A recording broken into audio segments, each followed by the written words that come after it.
Coming up next on Passion Struck. You as an individual, as a leader, have a choice. Are you going to adapt to the environment that we're a part of, where we talk about employee experience and putting people first and well-being? Are you going to adapt to lead in that kind of a world? Or are you going to stick to the old way of leading and hope that nobody notices? And my hope is that even just for your career success, for your growth, for your development, you will adapt. That's the ROI for you. But then there's also the ROI from a business perspective.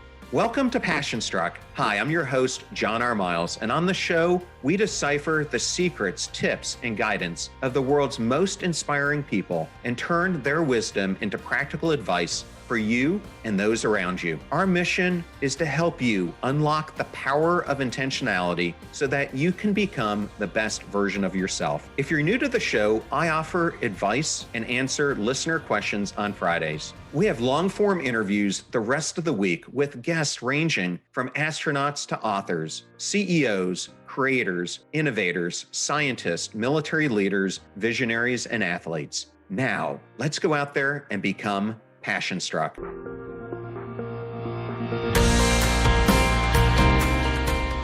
I want to welcome you back to part 2 of my interview with Jacob Morgan, where we do a deep dive into his new book, Leading with Vulnerability, which comes out on October 3rd. Jacob's book starts out by asking a simple question. Is vulnerability the same for leaders as it is for everyone else? The answer, as Jacob discovered, is a resounding no. Let's pick back up in this episode where I ask Jacob how intentionality fits into leading with vulnerability. Jacob, I did want to ask you, since this podcast is really about intentionality, how it powers our actions and fits into your book, Leading with Vulnerability.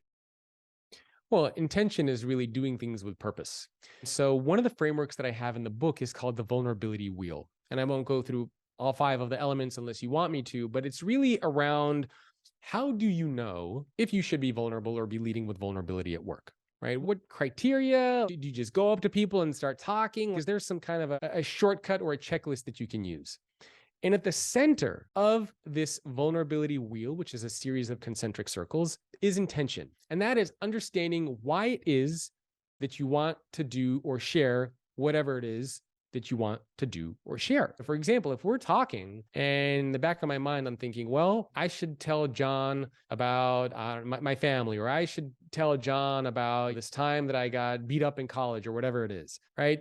The first thing that you should be asking is, what's the purpose of me telling this to John? Is it just because I want to get something off my chest and treat this like a therapy session? Am I trying to create more connection and trust with John? Am I trying to create a culture where John feels like he can come to me with things? Am I trying to create a culture of innovation and growth? What is the purpose of me saying or doing whatever it is that I'm going to say or do? So intentionality is crucial, because if you don't have that, then what's the purpose, right? It just becomes like a group therapy session inside of your organization, which I would argue is pretty much always not the right approach that you should be taking. Well, thank you for sharing that, because I think you're absolutely right. And I don't know if it might be possible, but that graph could be a great thing to put in the show notes. It would be fantastic. So there was one important element to vulnerability and leadership that I wanted to add. So imagine that you're looking at this in kind of a quadrant, right? You have vulnerability on one axis, you have leadership on the other axis. And some people might be saying, well, why do I need both of these things? So imagine that I work for you, John, and somebody comes to me and they say, what do you think of John as a leader? And let's say you're really good at the leadership piece. You're really good at the competence piece. And somebody comes to me and they say, what do you think of John as a leader? My response is probably going to be something along the lines of, John is amazing at his job. He's able to close deals. He brings an amazing podcast guest. He's just on top of it. But I don't feel that sense of connection with John. I don't feel motivated and engaged and inspired by John, but he's really good at his job. Now let's take the same scenario, and now you score or you index very high in vulnerability, very high on the connection piece. And somebody comes to me and they say, what do you think of John as a leader? And I'll say, oh my goodness, John is just an awesome human being. We have this great connection. We have lots to talk about. There's this great chemistry. He's just really awesome person. But I'm not sure if John is the right leader for the team. He hasn't demonstrated the competence. He hasn't demonstrated that he's able to grow the business, to lead the team. And so you can see why you need both of those things in play. You want to demonstrate that you're either good at your job or are working on being good at your job, closing that gap. And you also want to be able to create that connection with the people that you work with. But there's a little bit of a catch here. And so there's a concept in psychology called the Pratfall effect. It was developed by Elliot Aronson. He was a psychology professor at the University of California, Santa Cruz, which is where I went to school. And the Pratfall effect basically states that if you are good at your job, you've demonstrated high levels of competence, and now you're vulnerable, you get a little bump. People view you as being even more competent. You're viewed as being even more likable. Because again, you've demonstrated you're good at your job. Now you're demonstrating that you're human. And people look at you and they say, wow, Jacob's really good at his job. And he's a good human being. Oh my goodness. And you get a even higher, more positive perception of Jacob. But the flip side of that is also true. Let's say you're mediocre. You're not good at your job. And now you're vulnerable. What ends up happening is that vulnerability will reinforce your mediocrity.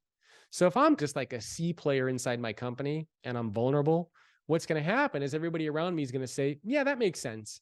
I get why Jacob's a C player. And so the whole point of all of this is to show that there is no substitute for being good at your job.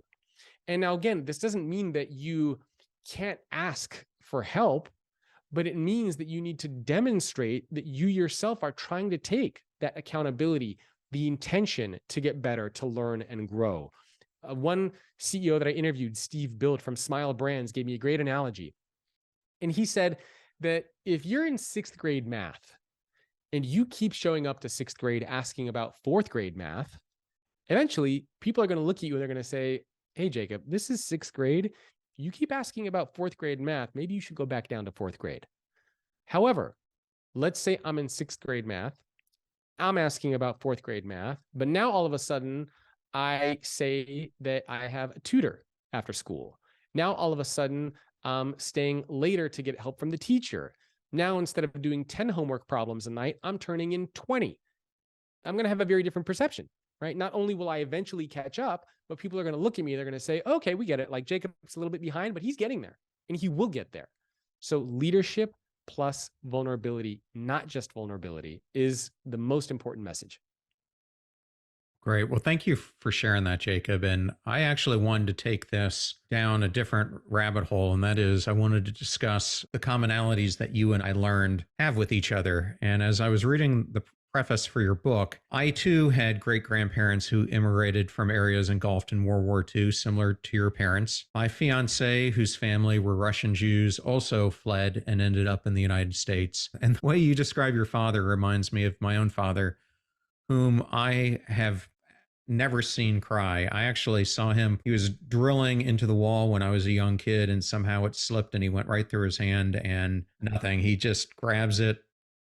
He's a Marine Corps Force Recon guy by background. He says, tell your mom I went to the emergency room and I'll be back in a little bit. He and my grandparents ingrained me in this belief, similar to you, that physical and mental fitness were our number one priorities. Don't let your emotions show to anyone. Don't be vulnerable. Always be strong. Don't show any weakness. And I remember then, and I grew up in a very Catholic household. And so I went to parochial school, which kind of only doubled down on it. And then I went to the Naval Academy, which kind of only doubled down on it.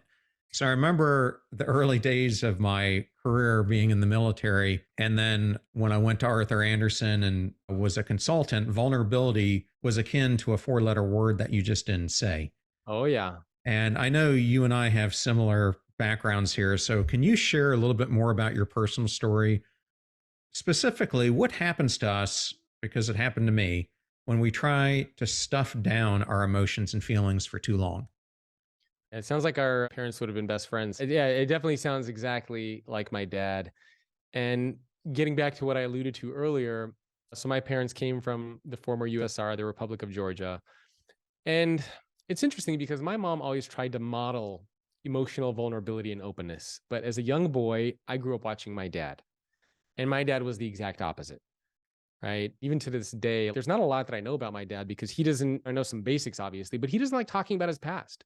He doesn't like talking about his emotions. He doesn't like talking about his feelings. And every time at dinner, I have to like cry out for an entire hour, like one little story from him, right? For example, even a couple nights ago, we were having dinner, and I knew that when he came to the United States, he lived in low income housing in Philadelphia. And then just randomly the other day, he's like, oh yeah, by the way, I lived in a basement. And I said, Dad, did you even have a window where you lived? And he's like, yeah, I had a window, but it looked up. So he was literally living underground in low income housing in Philadelphia. And here I was this whole time thinking, oh, he probably just had a normal apartment. So it's little stuff like this that he won't share. Even though I ask him and he'll say, why do you want to know? It's my problem. I don't need to talk about it. Why do I want to depress you about it? The point is everything now is fine. Even to this day, when I go to my dad's house, I should say my parents' house because they're still together. Whenever I go there, the first thing he always asks me is, hey, Jacob, how many push-ups can you do? Like, come out into the backyard. Let me see how many dips you can do. Let me see how many sit-ups you can do. And that's literally, and I took a picture of him the other day because people didn't believe me. And he takes off his shirt, he goes on his dip bar, and he's like, count how many dips I can do. And I'm like, oh my Dad, come on. So that's how I grew up. None of this vulnerability stuff is accepted, or at least that's how I grew up emulating and watching my dad. And this is pretty much how I lived my entire adult working life. I didn't believe in vulnerability. I thought it was dumb. I thought it was stupid. I thought it was something only for weak people and that it had no place in my life. And then a couple of years ago, I was standing in my bathroom. This was around 7 a.m. And I'm standing there brushing my teeth. And all of a sudden, I start to feel really weird. My heart starts beating out of my chest. It's 130, 140 beats per minute, which is pretty good sized workout. My vision gets blurry. I am overcome with this feeling of panic and dread. And the immediate thought that pops into my mind is, I'm going to have a heart attack and die right here on the bathroom floor. So I scream for my wife, Blake. She runs over to me and she tells me to lay down on the bed.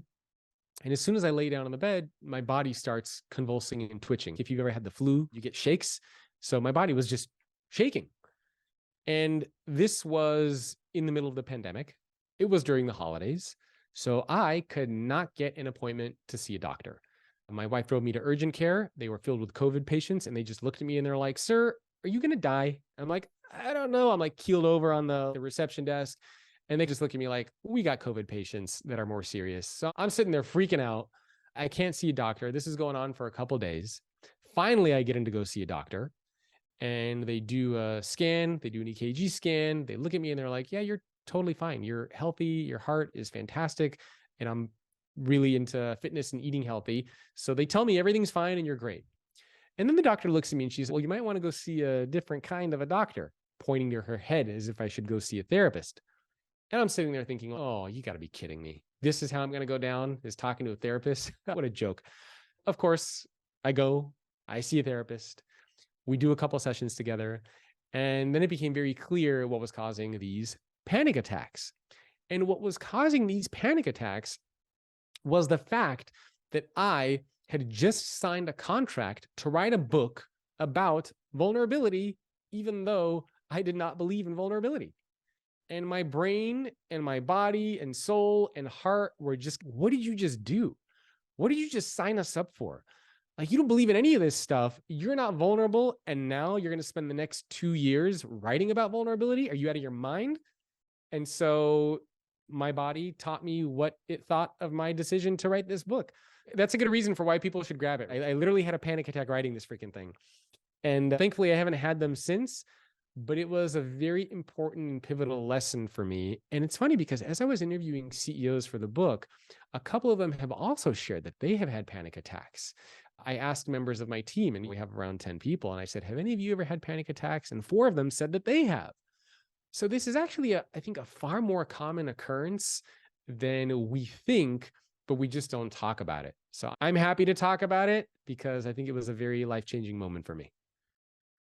Well, thank you for sharing that. And I'm going to share something as well, because I think that's why the listeners come on these programs, is to hear us talk about our own stories, and that we are ourselves have issues just like everyone else does. And I remember in my career, I was one of those people who was tunnel focused on greatness, success, whatever you want to call those extrinsic motivators that many of us focus on. Mm-hmm. And I was a senior executive at Lowe's. They did the 4x4 quadrants, and I was in the right-hand quadrant on the path to the C-level. And when they were evaluating people to go to that level. They brought in a group of people from Korn Ferry, who I'm sure many of the listeners know who Yep. this search firm is, but they have a team within them that are organizational psychologists. And so we went through this whole battery of tests and interviews and everything else. And I was meeting with the organizational psychologist. Her name was Bridget. And I remember in it, you have had a meteoric rise. You've done a lot of great things. You're smart. You're blah, blah, blah, blah, blah. And this is going right back to Marshall Goldsmith. What got you here is not going to get you to where you want to be. And I remember her telling me that, and I was so pissed for a pretty long time until I realized that she was actually right. And I had a big gaping hole. And that was, as I talked about the way I had been brought up, I wasn't vulnerable. I wasn't as empathetic as I needed to be.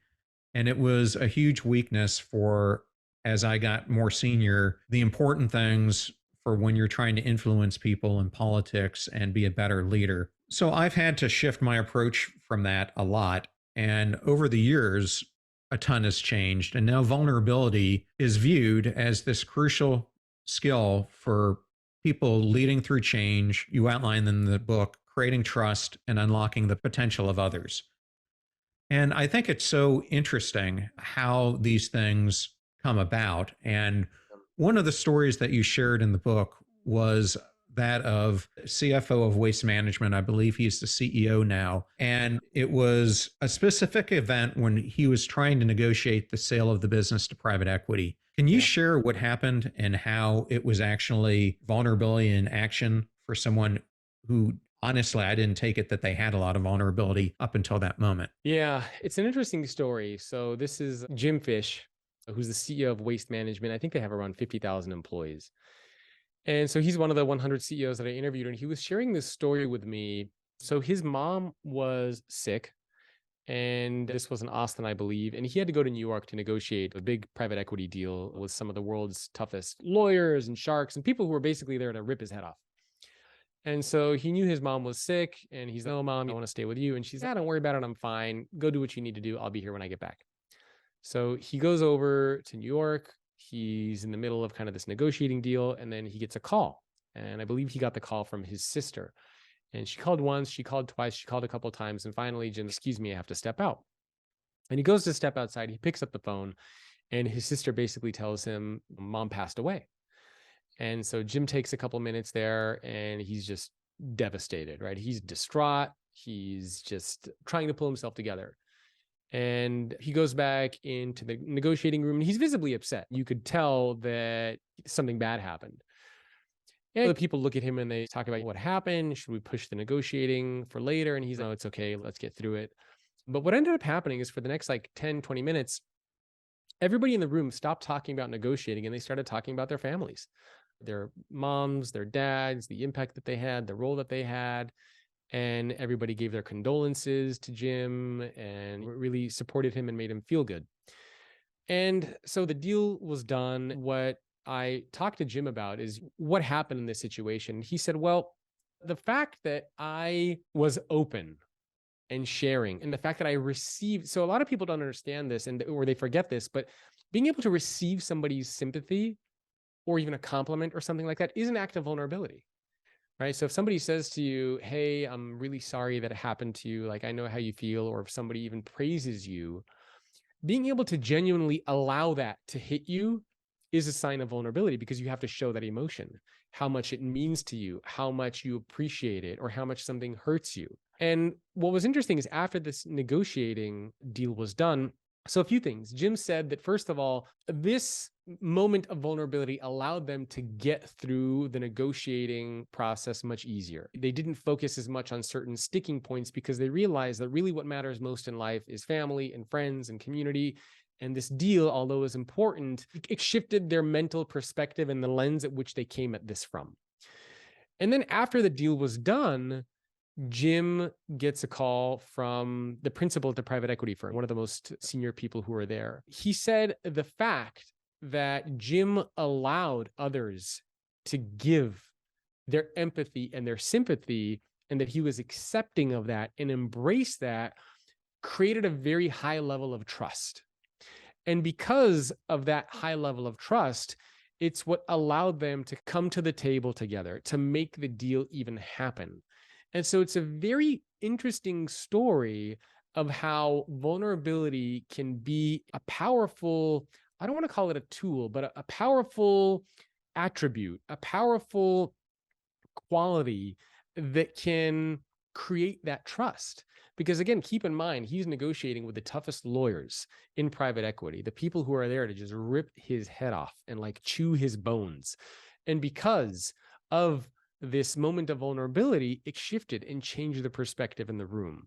And so I thought that was a very interesting story, one of the many interesting stories that a CEO shared with me.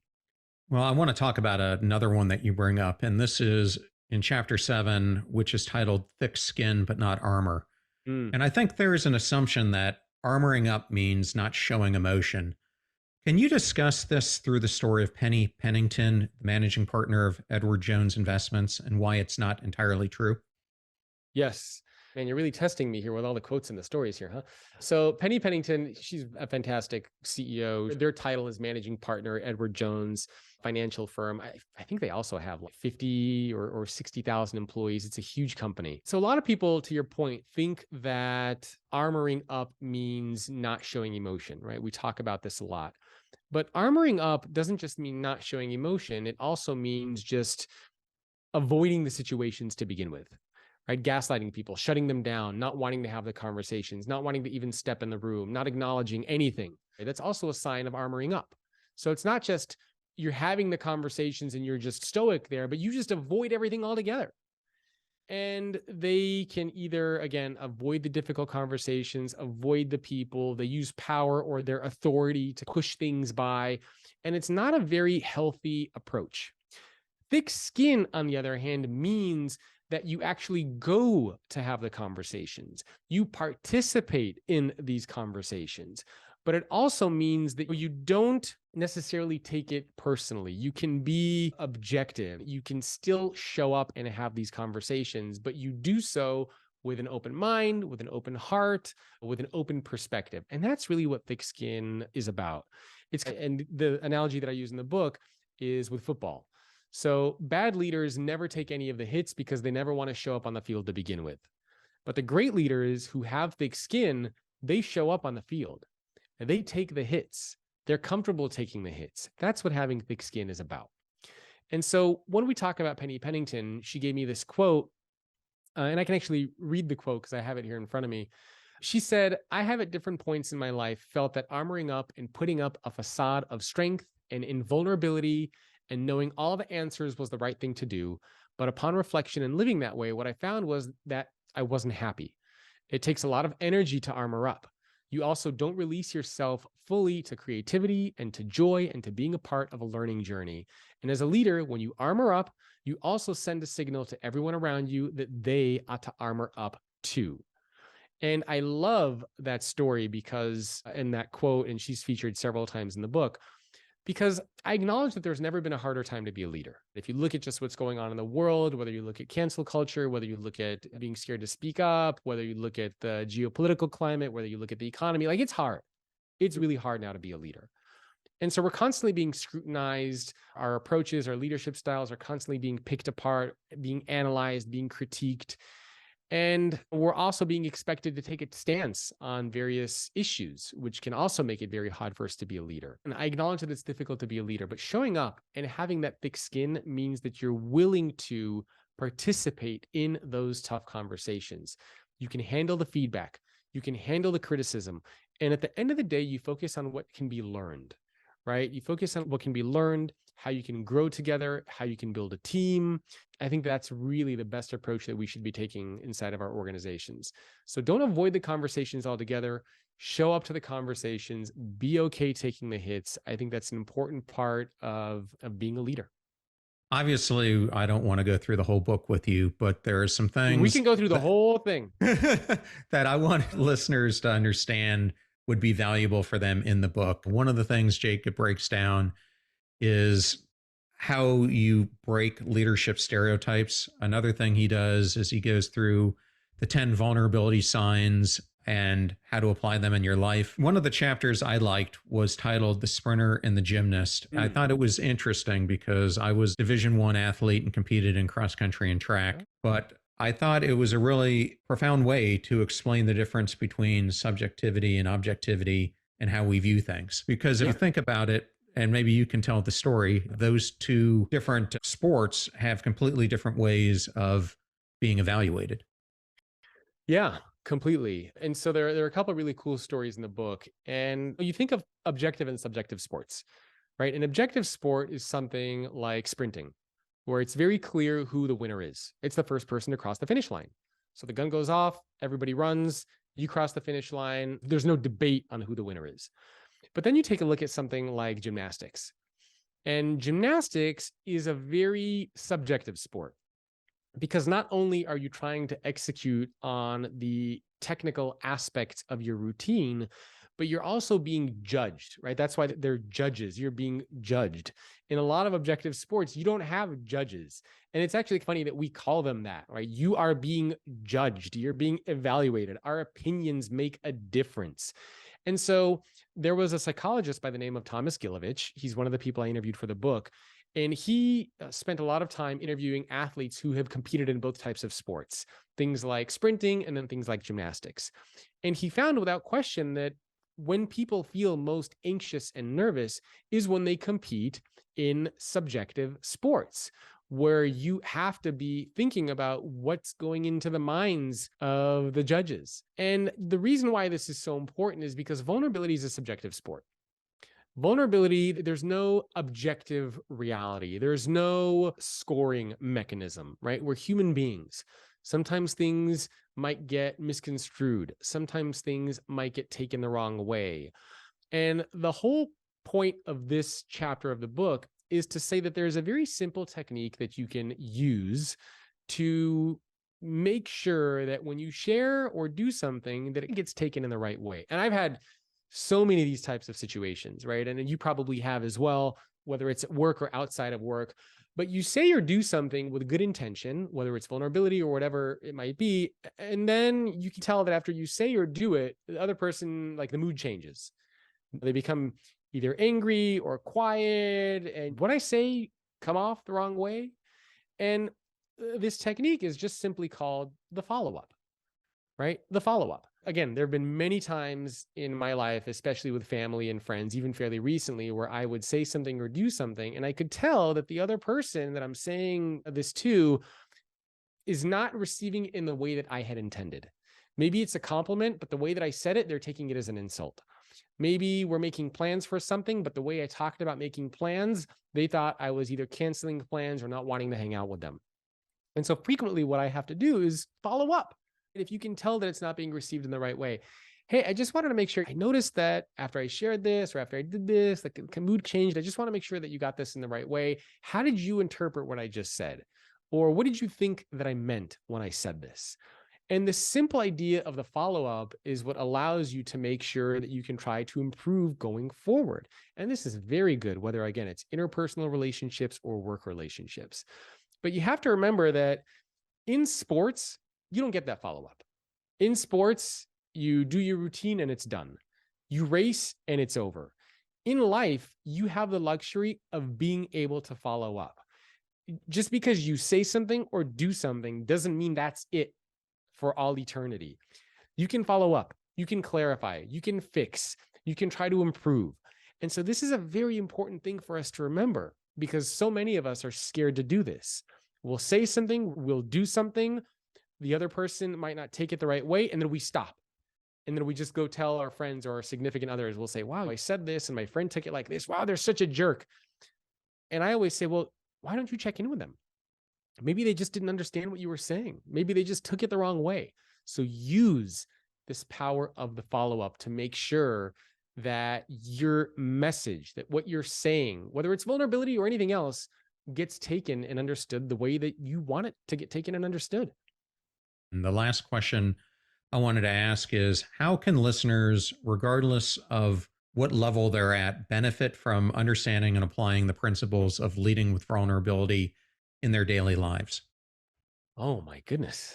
So in your daily life, Are we talking about in a work context or outside of work context? Let's frame it as in a work context. So, in a work context, it's important to understand what these two elements are, right? If you break it down to its very simplistic points of view, it's about being good at your job and being able to connect with people. So, if you look at it from that perspective, it's very clear why these things are important. Obviously, you want to be good at your job because when you're good at your job, you can get promoted, you will be given more responsibilities, you will create more trust amongst your employees.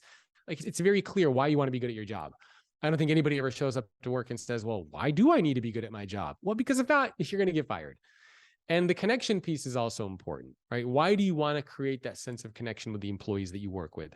Because you want to create trust, because you want to be able to come up with new ideas for products and services, because you want to be able to inspire and motivate people who are around you. You want to be able to unlock the potential of those around you. Now, in the book, I talk about these 8 attributes of vulnerable leaders, which we won't get into all 8 of those attributes. But the point of that is to show that leading with vulnerability, it's, if you've ever seen like the Avengers and they have those infinity stones, and the idea is you collect all the infinity stones, then when you bring them together, you unleash this like tremendous power that you can wield. That's what leading with vulnerability is. When you bring together these 8 attributes that you can develop, which include things like being self-compassionate, having motivation, being self-confident, and several others, when you can bring these things together to who you are as a leader, it unlocks this tremendous power for you, which is leading with vulnerability and bringing these 2 pieces together of competence and connection. So it will dramatically change how you lead. I think it will change how you live. And I think it's the greatest superpower that you can create for yourself. It'll transform you, your team, and your organization. And if you want, can I give people one place to start with how to do this or how to think about this? Yeah, I'd love you to. A very simple visual that you can use. And this is actually on the cover of the book. So the cover of the book is a mountain. And the cover of the book is that there's a character who's looking up at the mountain, getting ready to take this journey. And this is a very intentional metaphor because climbing a mountain is difficult. You're probably going to get beat up. You're probably going to get bruised. You're probably going to fall here and there. You might have to backtrack to go back up. It's a tough journey. It's a tough climb. But at the same time, the higher up the mountain you climb, the more people you'll meet on your journey, the more visibility that you get, the more beautiful the vistas become, the farther out you can see. So climbing a mountain and leading with vulnerability are the same thing, right? Base camp is always the easiest. Taking those first few steps is easy. But the higher up you get, usually the harder it becomes to climb. So what I always encourage people to do is to define what's your base camp. What's something that you can easily do now? Something that you can do tomorrow? And what's something that scares the heck out of you that's the peak of that mountain? Once you know what the base of the mountain is and what the peak of the mountain is, then you can take steps on a regular basis to climb the mountain. Speaking of Penny Pennington from Edward Jones, she was also very hesitant to do this, right? She was a little bit apprehensive and she was scared. And I asked her, well, what's a technique that you have used to try to become more vulnerable, to lead with vulnerability inside of your organization? And she described this technique as keeping an ace up the sleeve. And what she did is, obviously she gets in the elevator a lot with different employees and sometimes they make small talk. And it was very uncomfortable for her because she didn't know what to say. She didn't know how to create that connection with her people. So she would already plan this out in the back of her mind. Like when she would get in the elevator, she would already know what she's going to say. Whether it would be talking about what happened over the weekend and maybe something that can apply to work or whatever it was, she knew what she was going to say. She practiced it and she had her little ace up the sleeve so that when people would get in the elevator, she knew how to make that conversation. She knew how to create that small connection. And it started there. And some people might say, well, it's maybe not as authentic and natural, but that's okay. That's where she started. That's what made her comfortable. That was her base camp. And then slowly over time, she became more comfortable and she had those conversations and she was able to incorporate the leadership and the vulnerability piece. So identify what that base camp is for you. And over time, you climb that mountain.